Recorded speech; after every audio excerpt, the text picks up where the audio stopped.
Now to bat Jasmine Hill. The first pitch to her looks to be in there for strike one.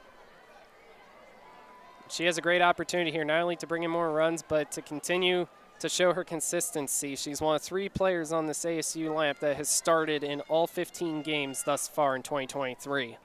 Starting in right field is Hill. Definitely probably one of the better fielders on the team if she's able to continue to start despite a 2.27 average on the year. Not the best, but she's doing a job elsewhere, and they could really use her ability right now to get on base as the 0-1 comes in, and that's going to be out.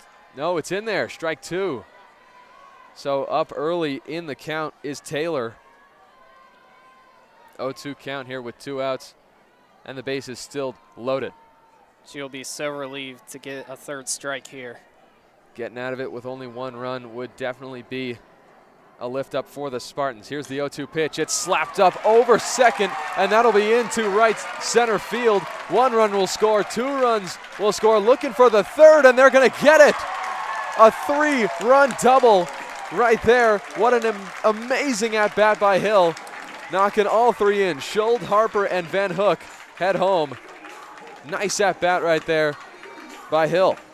She knocked it right into the gap, allowing the 2 runs to score easily by the time the Spartans could track it down, and then not paying attention to see that 3rd run was coming in.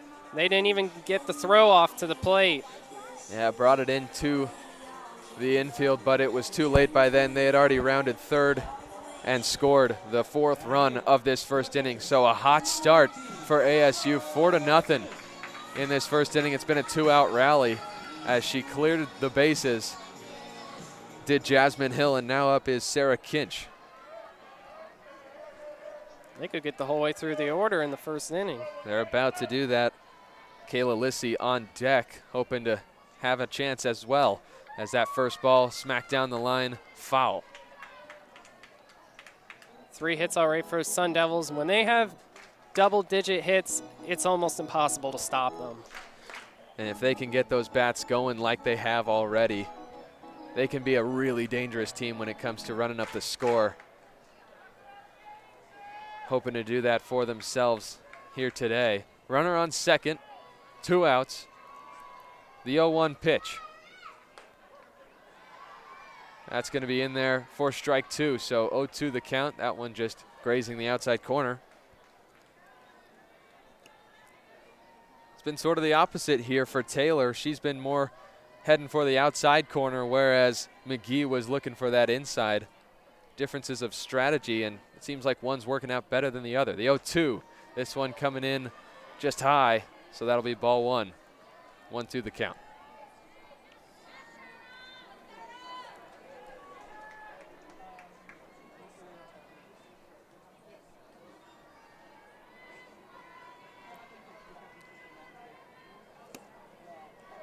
The next pitch to Kinch, that one again off speed, comes up high, so it'll be 2-2 the count.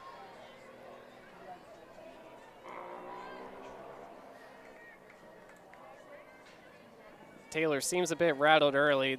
It's definitely difficult as a pitcher, but you have to do your best to try to block out of your mind what already happened. Just focus on that glove that's behind the plate and put the ball there. As that ball is ripped down the line, and it's going to be fair. Down the line it goes. The run will come in. It's Hill. Kinch all the way to second, so another RBI double for the Sun Devils. It's 5-0 early in this one, and if we're not careful, this game could get away from the Spartans quickly. Very well could. It's already getting there. They still have time to rebound, but they can't let this continue as they're now calling timeout and meeting in the infield. They need to regroup here big time. Yeah, it looks like the coach of the Sun Devils, or excuse me, the coach of the Spartans, Megan Bartlett, coming up to talk to their pitcher, Madison Taylor. She's given up 5 early runs in this one. That can't be good. Back-to-back doubles by the Sun Devils.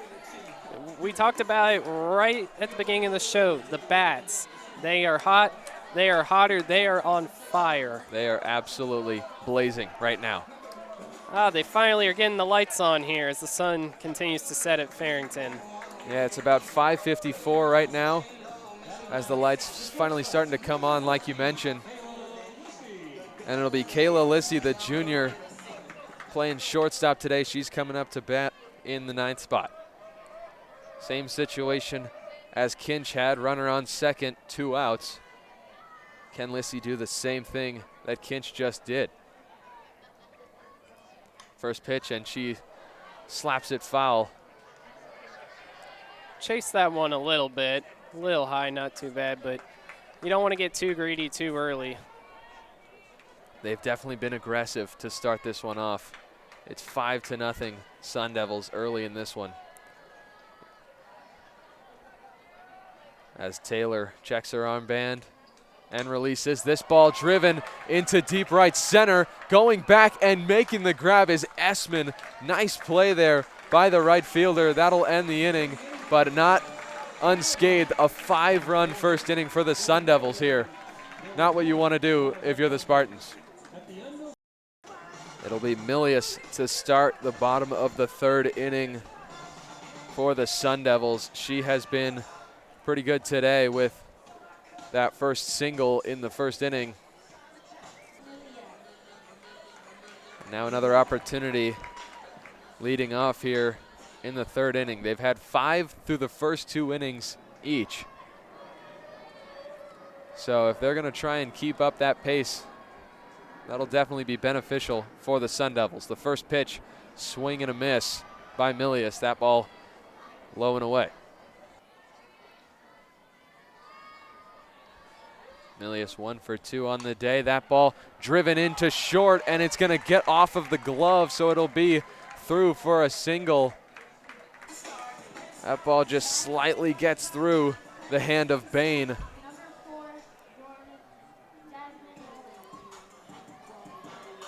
And now that brings up Jasmine Rollin for the Sun Devils. A nice hit there by Milius to kick it off in the bottom of the 3rd.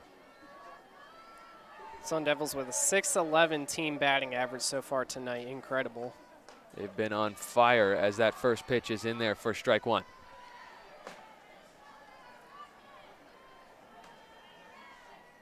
Rollin 1 for 2 on the day, same as Milius. She had a single in her 2nd at bat, lined out to center in the 1st. But she's been aggressive all night long. Here's the next pitch. It's going to be just inside 1-1.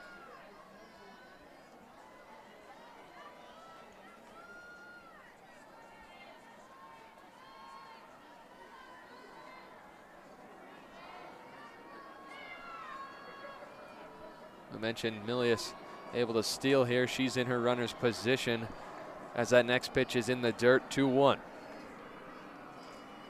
Approaching 7 o'clock here in this one.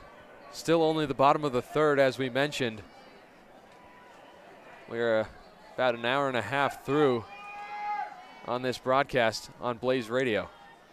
The next pitch is going to be fouled away by Rollins, so it's 2-2.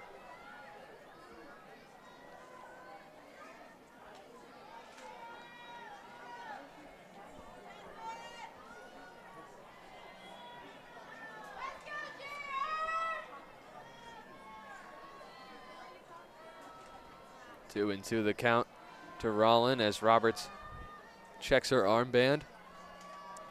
Rocks and pitches. That one once again fouled away.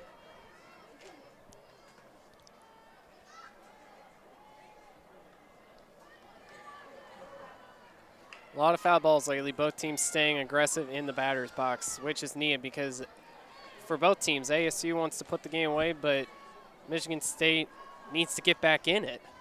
We are still at full throttle for both of these teams offensively. The next pitch, it's going to be ripped into right center, way back off the wall, and that'll be extra bases here. Rollins sliding into second and threatening to go home was Milius. She couldn't quite get there from first. She got to 3rd. Thought about going home, ended up not doing it, but what a rope by Rollin.